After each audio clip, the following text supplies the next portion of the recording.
It's rare that something so perfect can be embellished and made better. I don't know how you did it, Kim. You took a classic and you actually made it better. I don't know how you did it, Kim. Ooh! Kim Petras. What is life right now for Kim Petras? Let's find out. Congratulations. I love to see it. It's good to see you. How are you? Good to see you. Thanks for having me. I'm so happy you like it. It's so epic. What does the original mean to you? I mean, I know obviously, people of a certain age will have danced to that at really important times in their life, probably high on drugs. I wanted to know what that song meant to you and what it felt like to get on it and to be melodic and emotional over something so iconic. I was born and raised in Germany, and that song's a classic in clubs and all over Europe. So I grew up to it. I had a lot of amazing moments, some bad moments, like so many club moments in general to that song. So that song is just like in me, and I feel like it inspired me to like make music. So I'm just so honored that Alice DJ let us do this because it's epic. As a big fan of Nicki and as a lifelong fan of Nicki as well, yourself, to get to that moment when you're hearing that verse for the first time and she puts her name next to your name, I can't even. I can't either. Like it doesn't feel real still. Her saying it's Barbie and it's Kim Petras, I like cried. Like I was like on the floor. And then she calls me Kim Petty in it, which like all my friends are like, how did we not come up with that our entire lives? And so she just like changed my life in so many ways with that verse. And like that verse rips.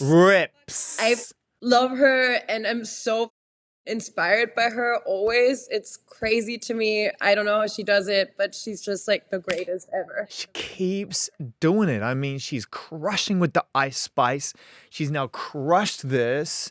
And I just think about like Nicki as well. When she jumps on someone's song and she decides to be a part of that, it never has, and I know it never will feel like a trade.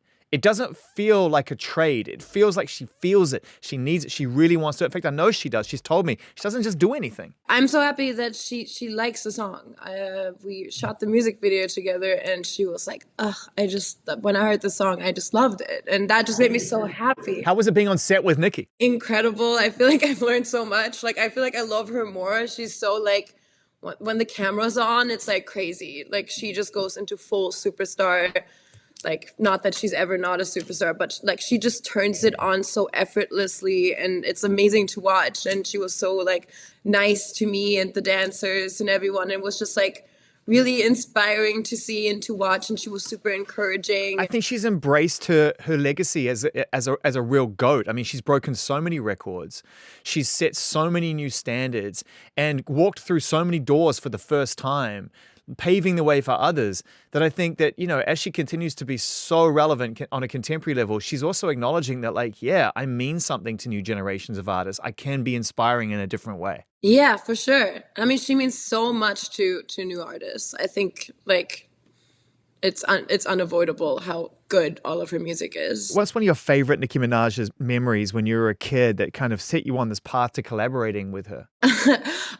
Honestly, I think especially with like Pink Friday and that era and like Check It Out on the VMAs. I remember that performance like specifically. And when I was performing at the VMAs, I kind of did a little nod to that performance because to me that, even though it was like the pre-show or something, like to me that always stuck out as one of the greatest VMA performances. She was just such a powerful person, and I feel like kept me inspired when I was kind of starting out making music and producing music and just making demos in Germany, just to go harder, and that I can, be whatever I want to be, and I can be intense, and I can be funny, and I can make characters, and all of that was just so cool. Roman and Martha and all of her little crazy characters were just like so it for me, and still are. And then, she just like the quality just never, always goes up. And like, I'm so inspired by that now because like, it's been like 5 years since I've been dropping music, and I aim to be, to continue getting better at what I do and to never never dip. And I feel like Nicki's inspiring in that regard. You make such a good point about Nicki's ability to change her identity in a very unapologetic way.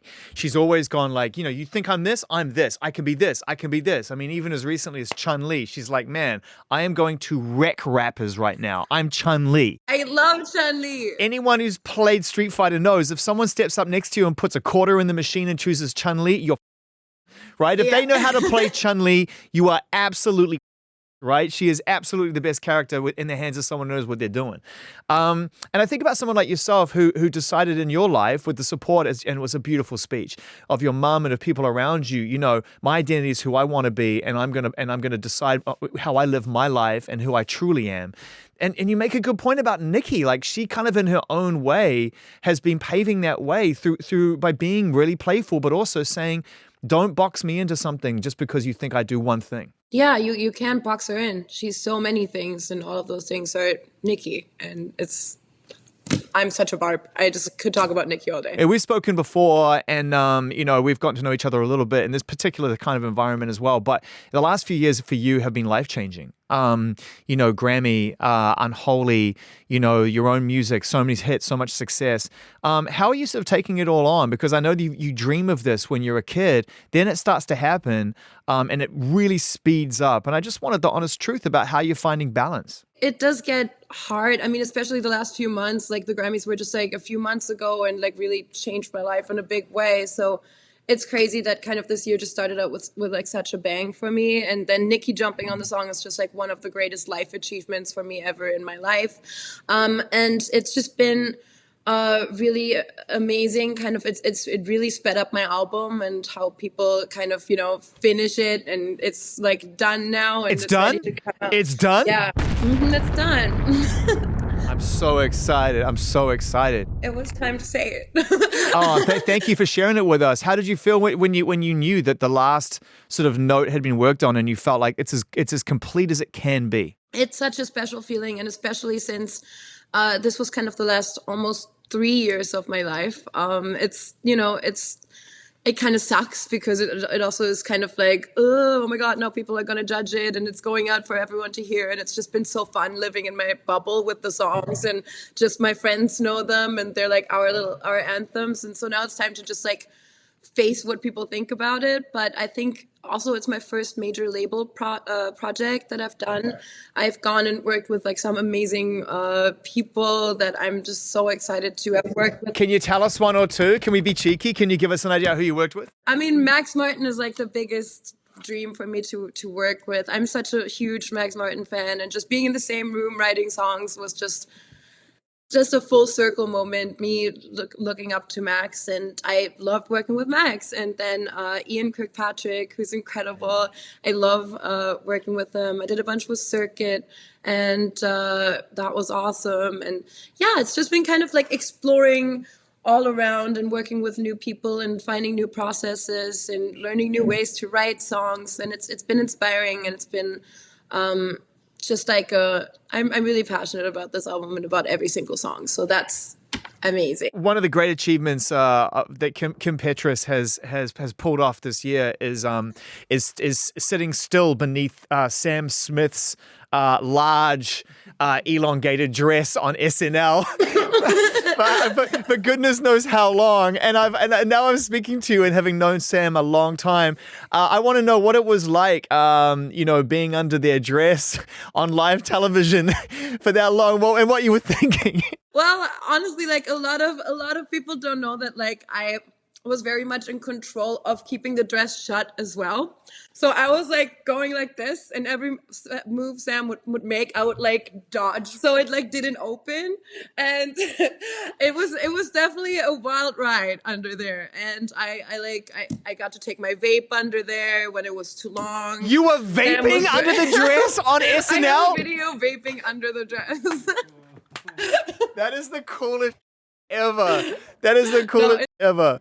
It's pretty fire. You must have been under their dress thinking, this is the most strange thing I've done in a long time. Yeah, for sure. But like honestly, like I love the vision and I love Sam so much, and I feel like we've gotten so close and like bonded over Unholy because we did every single thing together, and so it just felt with Sam, it just felt natural because Sam's just like an insanely artistic person. Just a beautiful, open human being, and they absolutely adore you. I mean, when we spoke to them around this album, and they were talking about you, you could tell that Sam has this intense connection with you, and that Unholy, really, the success of that song is a reflection of your chemistry. It's a hit record, but it really found all of us because of the two of you and your spiritual connection, I think. Aw, thank you. Yeah, no, I think so too. Sam, I hope we're gonna be just friends for life, and that was truly just like such a magical experience getting to know Sam. It's been awesome for Sam, that collaboration, and I wonder whether or not you've opened up the door on your album to collaboration as well, and whether there's people who are going to show up on your record. I kind of got the one like craziest collaboration that I've always wanted. You got the Nicki. That's what I've always really wanted. Like on my first like official major label album, I've always wanted Nicki. Like that was always my number one person. There's two other collabs on it, which are both awesome, and I'm very excited about. There's one with Banks, who I've been a big fan of. Love Banks. And me too. And she's another person who I just kind of got to know in the studio and just like writes and whose music I've been inspired by, and we've come up with a pretty sick song with OG Volta. So I'm so hype about it. But yes, I also still have a couple songs out there that I'm hoping people will send in their verses if they still feel like it. Oh, it's the worst. It's the worst. The waiting around is the worst. It's like you never realize like how bad artists are at keeping time or working within the fabric of society until you wait for them to return with something on like 16 bars. That's the most glaring example of like, wow, this is a show industry. For sure, but I mean, that's kind of my problem. Like I'm German, I'm so like punctual. Like if I say I'm always like on time and like that, and people look at me crazy. Like sometimes I'm like early to, and like people usually are not on time and all of that. So I'm also like getting used to that. We were 10 minutes late for Kim. She must have been sitting there looking at her FaceTime like this Apple Music crew. Oh, I was pissed. No, I'm kidding. Pissed as hell.